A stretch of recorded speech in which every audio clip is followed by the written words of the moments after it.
امت ملی ہے اور انہوں نے نہ اقام صلاۃ کیا نہ اقام زکات کیا بلکہ انہوں نے اقام شرع کیا. یہ شرح معانی الاثار ہے, جلد نمبر 4, چھاپ عالم الکتب ہے. میرے بھائی اس کو اچھی طرح سے سن لو, یہ صفحہ نمبر 218 ہے. یہاں پہ روایت ہے اوتیا عمر و برجل سکران, عمر کے پاس ایک شخص کو لائے جو مست تھا, جو نشے کی حالت میں تھا. فجلدہ, عمر نے اس پہ درے لگائے, حد جاری کیا. قال انما شربت من شرابک, اس نے کہا کہ میں نے تو آپ ہی کے بوتل سے پیا ہے بھائی, میں نے آپ ہی کے مشکیزے سے پیا ہے, آپ کے مٹکے میں جوش ہے, جو اگر پانی ہے تو وہی میں نے پیا, اگر شراب ہے تو میں نے, تم مجھے حد پہ کیوں جاری کیا؟ اس نے کہا وہ انکان, اس نے کہا کوئی بات نہیں, میرے مٹکے سے پیا پھر بھی. وہاں پہ دوسرے میں آیا کہ ایک شخص آیا عمر کے پاس, عمر کے نوکر کے پاس, وہ بڑا پیاسا تھا, کہا اس کو پانی, اس نے کہا مجھے پانی پلاؤ, شربت پلاؤ, اس نے شربت نہیں پلایا. پھر وہ خود چلا گیا عمر کے جو مشکیزہ تھا, فشرب منها فسکر, عمر کے مشکیزے سے اس نے جو پیا وہ مست ہو گیا. اور بھائی الذین ان مکناہم فی الارض اقاموا الصلاۃ واتوا الزکاۃ, یہی ہے کہ خلیفہ شراب پیتا ہے مست ہو جاتا ہے, جو اس کے بوتل سے پی لے وہ مست ہو جاتا ہے. ہاں, پھر عمر نے خود اس پہ حد جاری کیا. اس نے کہا کہ میں نے تو آپ ہی کے بوتل سے پیا. کہتا ہے کہ تم مست کیوں ہو گئے؟ میں پیتا ہوں, میں مست نہیں ہوتا, آپ پیتے مست ہو جاتے, میں نے آپ کی مستی پہ آپ کو لگایا.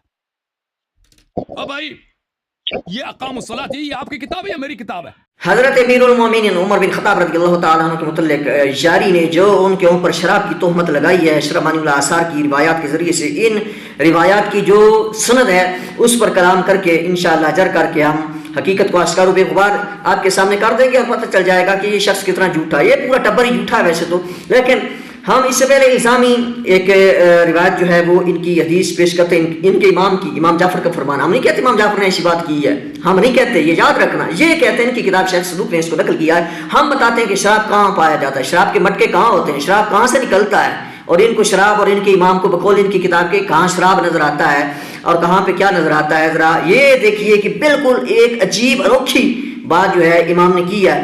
وہ کیا کہتے ہیں ام اسحاق کو, ام اسحاق نے جب اپنے بچے کو دودھ پلا رہی تھی تو دیکھا امام جعفر نے یہ کہتے ہیں, تو امام جعفر نے ان کو یہ کہا واردیہ من کلیہما یکون احدہما طعاما والاخر شرابا, کہ امام نے اس کو کہا کہ دونوں چھاتیوں سے اس کو پلاؤ, دونوں سے اس بچے کو پلاؤ, کہ ایک چھاتی سے طعام آتا ہے, طعام کا معنی کھانا آتا ہے چھاتی سے, ٹھیک ہے, عورت کی چھاتی سے کیا آتا ہے, طعام آتا ہے, اور دوسری سے کیا آتا ہے, شراب.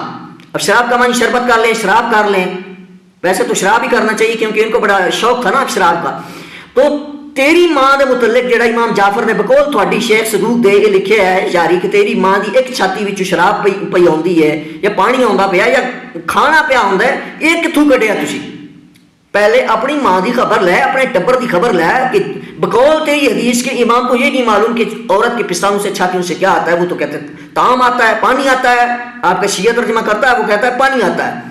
جس امام کو بقول آپ کی حدیث کے, ہم نہیں کہتے کہ امام جعفر کو معلوم نہیں تھا, بقول آپ کی حدیث کے امام جعفر کو یہ بھی نہیں پتا کہ عورت کی چھاتیوں سے کیا آتا ہے, وہ تو یہ کہہ رہے ہیں کہ شراب آتا ہے. تو شاری اور اس کا ٹبر جو تمہاری ماں کی چھاتیوں کے اوپر جو وہ مٹکے ہیں شراب کے, پہلے ان کا جواب دو, وہ جواب دو جو دین کے اوپر تہمت لگائی ہے تم لوگوں نے, کہ اتنی بڑی توضیحات اور تشریحات دین اسلام کی جو تم نے اماموں کے ساتھ اپنی طرف سے گھڑ کے منسوب کیا, اس میں یہ آ رہا ہے. پہلے اپنی ماں کی خبر لیں, پھر آ جاؤ اس روایت کی طرف جس روایت کو تو نے شرح معانی الاثار سے پیش کیا ہے. شرح معانی الاثار سے جو روایت تم نے پیش کی ہے, اس روایت کی سند میں ایک راوی ہے جس کا نام ہے سعید بن زیلابہ, اور اس کو ابن حجر نے مجہول کہا ہے, امام ابو حاتم رازی نے اس کو مجہول کہا ہے, ابو زرع دمشقی جو ہیں وہ کہتے ہیں لیسا بالقوی, اور اس کے علاوہ اس کو اکیلی نے اور بخاری نے اس کے اوپر جرح کی ہے, اور اس کو ادلی نے ایک سکہ قرار دیا ہے.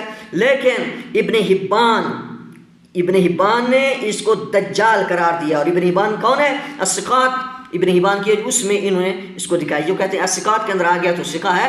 الثقات کے اندر امام ابن حبان نے اس کا ذکر کیا ہے, اور امام ابن حبان کی کتاب ہے المجروحین, اس کے اندر بھی امام ابن حبان نے مجروح راویوں کا جہاں ذکر کیا ہے وہاں پہ اس کا بھی ذکر کیا ہے, اور اس کو وہاں پہ دجال قرار دیا ہے. اور یہ دجال ہونا یہ جرا مفسر ہے.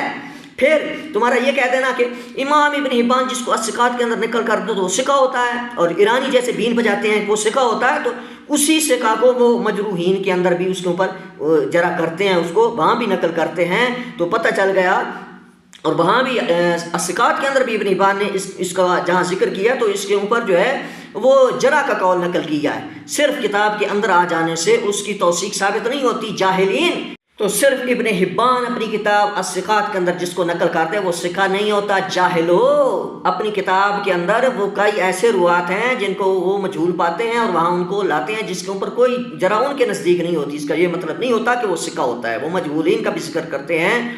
یہ منہج ہے امام ابن حبان کا۔ اور المجروحین کے اندر بھی ایسے کئی روات کو وہاں بھی وہ انہوں نے نقل کیا ہے اور ان کو ضعیف قرار دیا ہے، مجروح قرار دیا ہے۔ پھر کس منہ سے کہتے ہو تم کہ یہ اس کو الثقات کے اندر ذکر ہو گیا تو یہ ثقہ ہے؟ تو یہ تمہاری جہالت ہے۔ یہ دونوں روایات جو شرح معانی الاثار کے اندر آ رہی ہیں یہ دونوں مردود ہیں، جو حضرت عمر بن خطاب رضی اللہ تعالیٰ عنہ کے اوپر تم بطور الزام پیش کر رہے ہو، اور اس کے اوپر جرح ہے، اور اس کے اوپر سعید بن ذی-لاوا جو ہے یہ مجروح ہے، لیکن اس کے باوجود بھی حضرت عمر رضی اللہ تعالیٰ عنہ کے خلاف تمہیں کوئی بھی صحیح بات تو نہیں ملی، لیکن تم نے ضعیف روایات کے ذریعے سے اندھا دھند فائرنگ کی ہے۔ شرم نام کی تو خیر تم میں کوئی چیز نہیں ہے، لیکن اس روایت کا جواب دینا جو بقول تمہارے شیخ صدوق کے اور تمہاری حدیث کے کہ تمہارے امام کو یہ بھی پتہ نہیں کہ عورت کے پستانوں سے دونوں سے دودھ آتا ہے، کھانا آتا ہے یا پانی آتا ہے یا کیا آتا ہے، تو تمہارے امام نے ان کو کھانے کا اور شراب کا مٹکا بنا دیا ہے، اس بات کا بھی جواب دے۔